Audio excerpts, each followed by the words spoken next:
Un padre y su hijo de 15 años exploran un cenote submarino, pero al segundo siguiente, el chico presencia cómo su padre actúa de forma errática y se hunde hacia el fondo. Presa del pánico, el joven nada desesperadamente hacia la salida, pero lamentablemente, él también termina colapsando cerca de la superficie. 3 años después, 2 reconocidos expertos en buceo aceptan el desafío. Llevan consigo el equipo más avanzado y el plan más meticuloso jamás trazado. Sin embargo, tras sumergirse, jamás volvieron a emerger. Cuando hallaron sus cuerpos, la escena era tan perturbadora que dejó a los rescatistas sin aliento. Desde entonces, un buzo tras otro ha encontrado su final en este lugar. Y esto es lo que relataremos hoy. La cadena de tragedias en el cenote Eagle Nest. Eagle Nest, ubicado en el estado de Florida, en una reserva natural cerca del Golfo de México. A simple vista, parece ser solo un estanque turbio lleno de mosquitos e insectos. Pero en realidad, es el monte Everest del buceo en cuevas. A unos 13 metros en el centro del fondo, se ocultan 2 estrechos túneles verticales, y al final de esos túneles, solo aguarda una oscuridad infinita. Aquí se encuentra una enorme cámara llamada salón de baile. Los buzos que llegan aquí se sienten transportados a otro mundo. Es fascinante, majestuoso y extremadamente peligroso. Descendiendo aún más, hasta los 38 metros, se alcanza el suelo del salón de baile, donde hay un icónico montículo de escombros. No obstante, a partir de este punto, las cosas comienzan a complicarse seriamente, porque hasta la fecha, los túneles laterales tienen al menos 1.6 kilómetros explorados, y la profundidad máxima registrada alcanza los 95 metros. Además, como Eagle Nest conecta con aguas subterráneas, los túneles se dividen en secciones río arriba y río abajo. Ambos son sinuosos y laberínticos, con múltiples cámaras de gran tamaño. De hecho, el sistema de túneles de Eagle Nest no consta de 2, sino de 3 vías principales. En la vista aérea podemos observar claramente que además de los túneles río arriba y río abajo, existe el túnel Lockwood.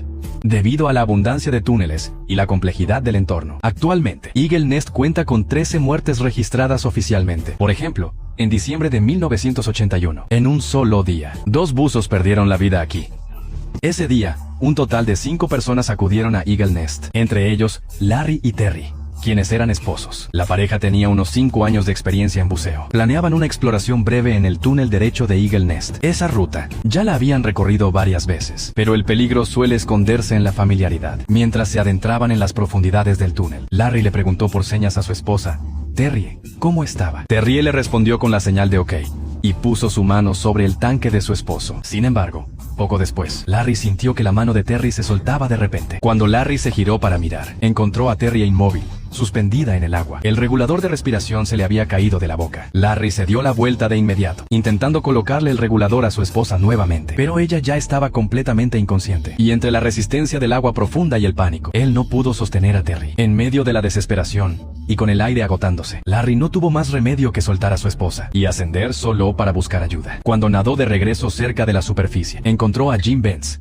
quien tomaba fotos a 21 metros de profundidad. Por una coincidencia del destino, Jim no solo era un instructor de buceo certificado, sino también un buzo de rescate. Al ver las señales de auxilio de Larry, Jim no lo dudó ni un segundo. Se sumergió rápidamente hacia las oscuras profundidades. Sin embargo, tras ese descenso, Jim nunca regresó. Más tarde, el equipo de rescate, a unos 76 metros de profundidad, encontró el cuerpo de Jim, mientras que el cuerpo de Terry fue hallado aún más abajo, a 81 metros. Tras la investigación posterior, se confirmó que Terry llevaba aire comprimido normal, bajo la alta presión de tal profundidad. Es muy probable que sufriera narcosis de nitrógeno, lo que la hizo perder el conocimiento por completo bajo el agua. En cuanto a Jim, quien bajó a prisa para rescatarla, no tenía un plan de buceo profundo. Al llevar solo un tanque de aire normal, pudo haberse quedado sin gas durante el descenso.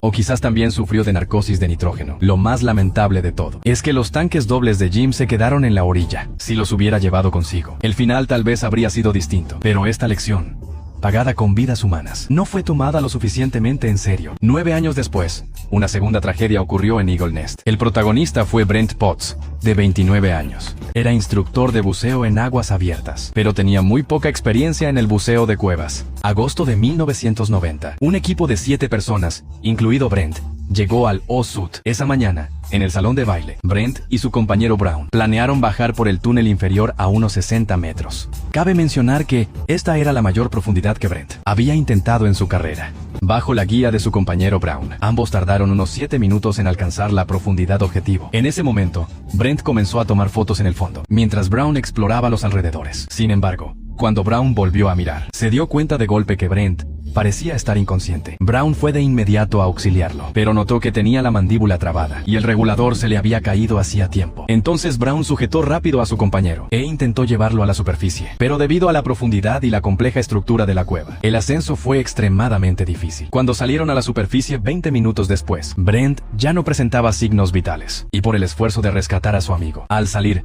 Brown sufrió una grave enfermedad descompresiva. Afortunadamente, a diferencia del incidente anterior, el rescatista al menos logró sobrevivir. Fue, por así decirlo, una pequeña fortuna dentro de la desgracia. Según la investigación posterior de la policía, Brent, durante el último año, había tenido varios registros de desmayos, repentinos y sin previo aviso, pero para poder seguir buceando, le ocultó esta situación a su compañero y a los médicos. Sumado a que Brent fue hallado con la mandíbula trabada, los investigadores sospechan seriamente que mientras estaba en la zona profunda, sufrió narcosis de nitrógeno y toxicidad por oxígeno al mismo tiempo. Debido a los constantes accidentes ocurridos en el sumidero Eagle Nest, las autoridades correspondientes cerraron Eagle Nest por la fuerza en 1999, pero bajo la presión de la Asociación de Espeleobuceo y de los entusiastas del buceo, el sumidero volvió a abrirse en 2003. Sin embargo, apenas un año después, la tragedia volvió a golpear. 12 de junio de 2004, 100 p.m. 3 buzos llegaron entusiasmados a la recién abierta cueva Eagle Nest, entre ellos John Robinson,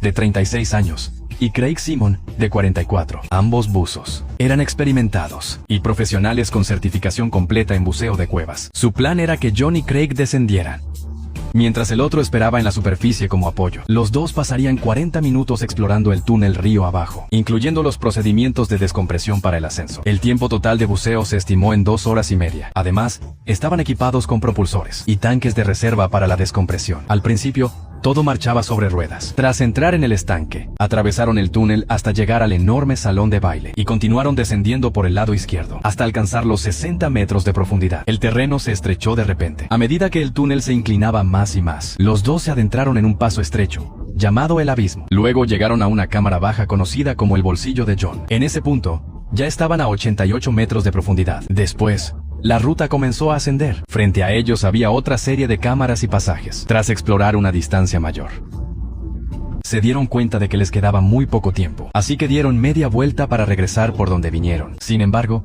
la hora prevista de regreso ya había pasado. El tiempo se agotaba. Brent Potts, el buzo de apoyo en la superficie, seguía sin ver rastro de los dos. Descendió hasta el punto de descompresión, pero descubrió que todavía no había nadie allí. Al darse cuenta de que algo andaba mal, ascendió de inmediato y dio la voz de alarma. Pero el entorno de la cueva es complejo y hostil. No fue sino hasta las 2:00 p.m. del día siguiente que los rescatistas, en lo profundo del túnel río abajo, encontraron el cuerpo de John. Su propulsor había desaparecido, y tanto su tanque principal como el de reserva estaban vacíos. La búsqueda de Craig fue aún más difícil. 2 días después, los rescatistas, en la cámara del bolsillo de John, hallaron el propulsor casi tragado por el lodo, y no muy lejos estaba el cuerpo de Craig enredado con la línea de vida. Basándose en esta información, la policía pudo reconstruir cómo ocurrió el accidente. Debido a la gran acumulación de lodo en la cueva, quizás un propulsor golpeó accidentalmente la pared. La corriente agitada enturbió por completo el agua a su alrededor, causando que ambos perdieran totalmente el rumbo al intentar volver. En medio del pánico,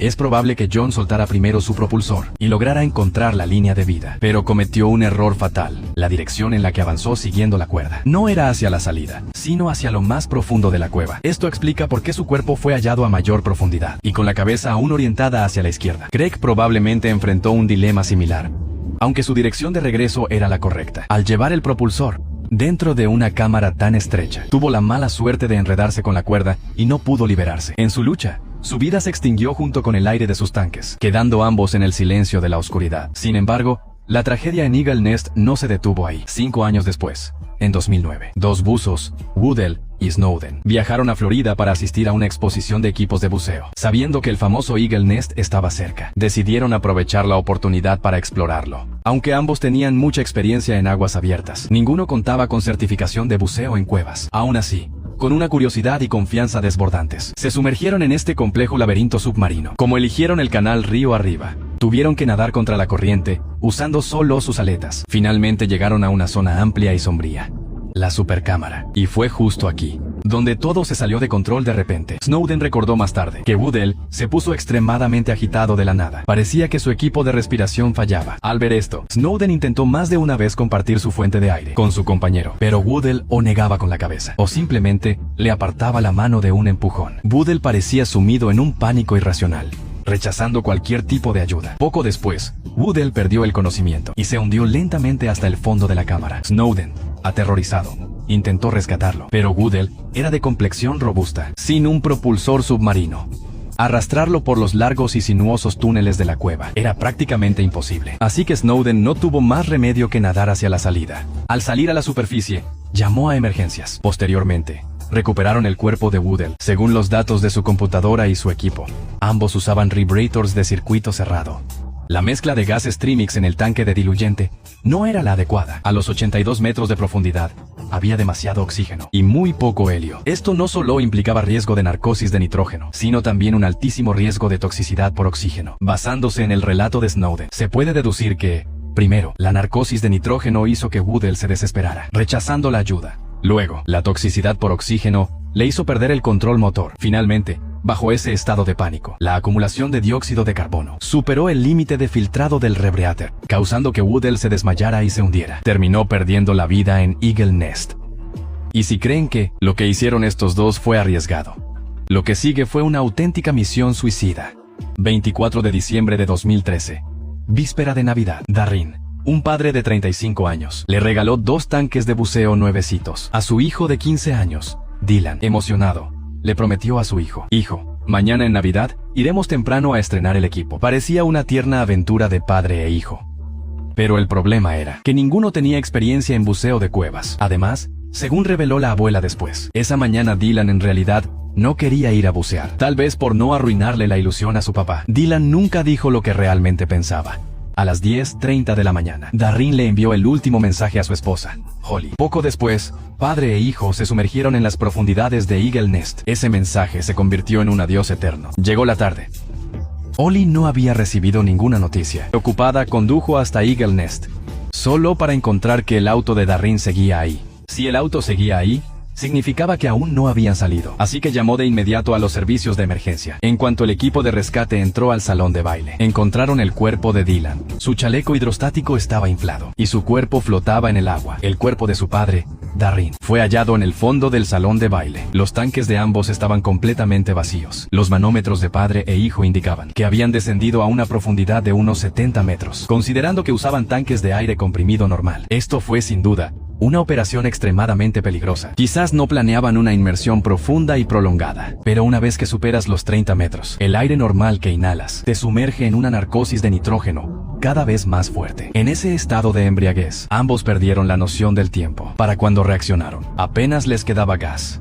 Las investigaciones sugieren que durante el trayecto de regreso, Dylan probablemente agotó su gas primero. Su padre, Darrin, parece haberle entregado su propio regulador a su hijo, y entonces, la situación empeoró drásticamente. Poco después de agotar el gas restante entre los dos, Darrin perdió el conocimiento por completo. Se hundió lentamente hasta el fondo sobre un montón de escombros. Dylan, por su parte, se quitó el regulador e infló su chaleco hidrostático, intentando llegar de un tirón a donde estaban los tanques de reserva. Aunque luchó con todas sus fuerzas, perdió el conocimiento a menos de 2 metros de distancia de los tanques. Es evidente que, sin el entrenamiento profesional adecuado, aventurarse en una cueva es prácticamente un suicidio. Pero incluso para los buzos de élite, la seguridad absoluta no existe. Como ejemplo, lo que ocurrió después. Este incidente es considerado el caso más desconcertante en la historia de Eagle Nest, y el más complejo en cuanto a detalles técnicos. 15 de octubre de 2016. 3 buzos llegaron al cenote, entre ellos Chris y Patrick. No solo tenían muchísima experiencia, sino que pertenecían al 1% de los mejores buzos del mundo. Ambos poseían una vasta experiencia en buceo oceánico y de cuevas. Y por supuesto, su preparación fue impecable. Cada uno llevaba un sistema de rebreather de circuito cerrado de alta gama, que incluía 2 tanques pequeños y delgados. Para evitar fallas en este sistema principal, cada uno llevaba montados lateralmente 2 tanques de gran capacidad, como respaldo primario. Y por si el respaldo primario también fallaba, se equiparon con un tanque de emergencia de 80 pies pies cúbicos. Chris y Patrick incluso bajaron un día antes para colocar tanques de descompresión a distintas profundidades de la cueva. Además, cada uno contaba con un propulsor subacuático y remolcaban otro adicional como repuesto. En la superficie, el buzo de apoyo, Justin, esperaba listo para cualquier eventualidad. A las 2 de la tarde, los tres se sumergieron formalmente en Eagle Nest. Según el plan, Justin, con menos experiencia, se quedaría en la parte superior de la cámara principal. Mientras tanto, Chris y Patrick nadarían hacia las profundidades. Pasarían aproximadamente una hora, explorando desde el túnel superior hasta el túnel inferior. Luego regresarían para reunirse con Justin y realizar las paradas de descompresión. Sin embargo, llegada la hora acordada, Justin no vio a ninguno de los dos aparecer para descomprimir. Después, Justin bajaba a revisar cada media hora.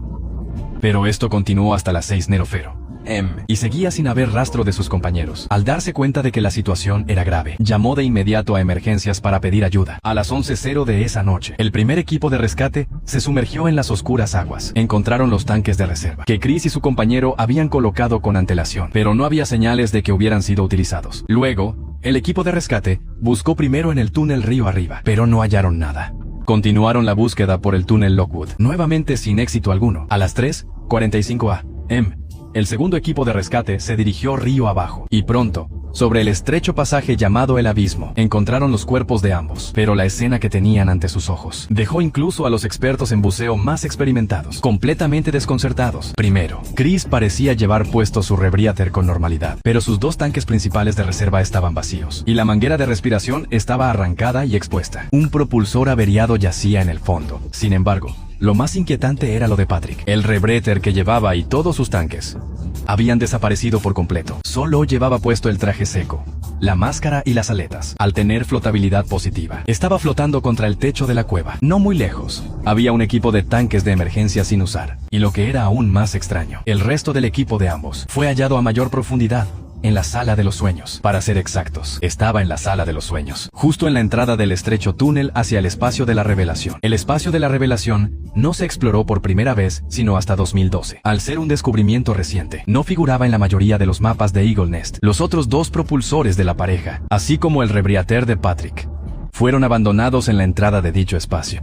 Lo que resulta inexplicable es que el rebreather funcionaba perfectamente. Incluso, justo al lado, había un tanque de reserva grande y lleno. ¿Cómo fue que ambos perdieron la vida? Era un misterio absoluto en ese momento. Solo después, al combinar los datos de sus computadoras de buceo y el análisis profundo de la Asociación Nacional de Espeleobuceo, se pudo reconstruir el trágico y accidentado proceso de su muerte. Resulta que, tras unos 43 minutos, llegaron a la sala de los sueños, en el túnel río abajo. Quizás por un impulso repentino, decidieron entrar al inexplorado espacio de la revelación, para ver qué encontraban. Pero este pasaje es mucho más estrecho que el abismo, con mucho más sedimento, lo que enturbia el agua con muchísima facilidad. Los datos muestran que intentaron entrar al espacio de la revelación al minuto 49. Pero retrocedieron al minuto 52. Es decir, su primer intento terminó en fracaso. El segundo intento comenzó al minuto 58 y terminó al minuto 61. Y en ese momento, uno de ellos dejó de usar el rebreather. Por lo tanto, es probable que Patrick, al entrar al pasaje, se quedara atascado, lo que lo obligó a quitarse el pesado equipo de respiración y el arnés de los tanques, para intentar pasar más ligero. Sin embargo, al perder todo su lastre y equipo de respiración, lo que hizo que su descenso fuera sumamente difícil. En ese momento, su compañero Chris se acercó para ayudarlo. Le dio a Patrick de su propia fuente de gas de reserva para que respirara. Tras 2 intentos fallidos de cruzar, la visibilidad a su alrededor comenzó a ser cada vez más baja. El equipo que ambos perdieron en el agua se había vuelto completamente invisible. En medio del pánico, no tuvieron más remedio que usar el único propulsor que tenían a mano. Intentaron regresar rápidamente por donde vinieron. Durante el trayecto, Patrick respiraba del tanque de reserva de su compañero. Todo parecía ir sin mayores contratiempos. Sin embargo, al minuto 83, el rebreather de Chris registró una anomalía en la presión parcial de oxígeno. Hubo un pico, lo que significaba que su respiración se volvió extremadamente agitada. Esto indicaba que uno de ellos pudo haber tenido problemas. Al cruzar el abismo, el otro no abandonó a su compañero, sino que intentó rescatarlo. Aunque ambos lograron salir finalmente del abismo, consumieron una gran cantidad de tiempo y gas. Finalmente, en el camino de regreso, ambos fallecieron al agotarse el gas. Al mismo tiempo, este accidente demostró que, incluso para los expertos, al enfrentar un entorno tan complejo y extremo como Eagle Nest, el margen de error es prácticamente nulo. No obstante, la muerte de estos buzos de élite no detuvo a los que vendrían después. 8 de enero de 2017, 10:00 a.m. Charles Odum, de 55 años, llegó al cenote con 3 compañeros. Odum no era un buzo veterano, Había empezado a bucear apenas en 2015 y solo contaba con la certificación de buceo en cuevas. Había intentado obtener una certificación de nivel superior, pero no lo consiguió. El plan del grupo no era complicado. Consistía en bajar hasta el fondo del salón de baile y dar la vuelta para regresar. El objetivo era practicar los procedimientos de descompresión durante el ascenso, antes de entrar al agua. El equipo de su compañero Ewen presentó fallas, por lo que se quedó en la orilla. Los demás compañeros continuaron con el descenso según lo planeado. Llegaron sin problemas al salón de baile y se acercaron a la zona de los escombros. Tras explorar un momento, se prepararon para volver, y justo en el trayecto de retorno, sus compañeros escucharon que el rebreater de Odum de repente emitía sonidos de asfixia. Odum cambió de inmediato a su regulador de circuito abierto de reserva, pero instantes después, su cuerpo se desplomó y perdió el conocimiento. Sus compañeros Laura y Jones acudieron de inmediato al rescate. Mientras intentaban colocarle de nuevo el regulador, lo llevaban hacia la superficie. Pero en ese momento, mientras ambos subían desde aguas profundas para rescatar a su compañero, también debían cuidar sus propios procedimientos de descompresión. Afortunadamente, en ese instante, Ewen, que estaba en la orilla, notó algo extraño en la superficie. Rápidamente arrastró a Odum a tierra firme y comenzó a realizarle RCP. Pero para entonces, su cuerpo estaba frío, echaba espuma por la boca, no respiraba ni tenía pulso. Sin respiración ni pulso. El personal de emergencias que llegó poco después declaró oficialmente la muerte de Odum. Más tarde, la policía indicó que la causa de muerte fue ahogamiento. Evidentemente, esta no fue la causa directa del accidente de Odum, ya que tras una inspección se descubrió que su regulador funcionaba perfectamente, y los resultados de la autopsia revelaron más tarde que Odum padecía de aterosclerosis. Por lo tanto, es muy probable que sufriera un ataque cardíaco bajo el agua. Murió tras aspirar agua mientras estaba inconsciente. Sin embargo, a medida que la investigación profundizaba, se descubrió que el entrenamiento y la certificación de Odum se realizaron en Eagle Nest. Esto significa que había entrado aquí muchas veces sin tener las credenciales necesarias. Esto también provocó que, tras el incidente, su instructor fuera revocado de su licencia por no seguir los protocolos establecidos. Y no fue un caso aislado. El 20 de enero de 2018, el buzo Davin, de 53 años, llegó a Eagle Nest con su buen amigo Greg. Ambos tenían mucha experiencia en el buceo de cuevas. Originalmente planeaban bajar solo a unos 21 metros de profundidad, es decir, la parte superior del salón de baile. Dada su trayectoria, esta profundidad debería haber estado dentro del margen de seguridad. Pero justo cuando ambos entraban al salón de baile, Davin se desplomó en el agua, como si hubiera perdido el conocimiento al instante. Los equipos de rescate llegaron rápidamente al lugar, pero Davin ya no presentaba signos vitales. Según las deducciones de la policía del condado de Hernando, Davin pudo haber sufrido una complicación médica poco después de entrar en la cámara principal. Su condición empeoró de forma repentina. Hasta el día de hoy, ya son 12 las vidas que Eagle Nest se ha tragado.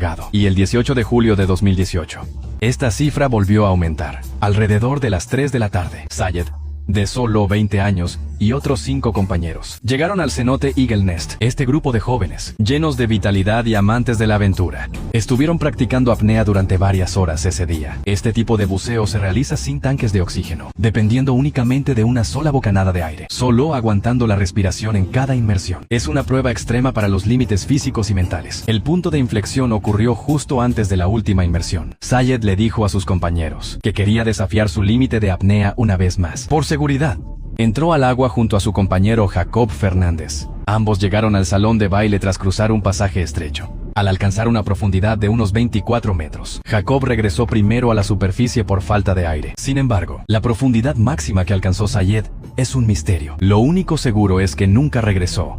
Tras buscarlo repetidamente sin éxito, sus aterrados amigos llamaron a emergencias a las 6:51 de la tarde. No fue sino hasta el día siguiente que el equipo de rescate, a unos 46 metros de profundidad, encontró el cuerpo de Sayed. Se dedujo posteriormente que Sayed probablemente comenzó a ascender poco después de que su compañero se fuera, pero en la oscuridad del salón de baile no pudo encontrar la salida correcta. En su lugar, chocó directamente contra el techo de la cueva. Finalmente, superó su límite de oxígeno y perdió toda oportunidad de sobrevivir. Después de esto, las autoridades emitieron una orden prohibiendo la entrada mediante el buceo libre o apnea. Eagle Nest también endureció los requisitos mínimos para entrar a las cuevas, y el cartel de advertencia de la muerte en el fondo del salón de baile ha permanecido allí en silencio desde los años 90, pero nunca ha logrado detener el paso de los buceadores. Quizás solo el día en que Eagle Nest sea clausurado para siempre, la lista de víctimas dejará de actualizarse.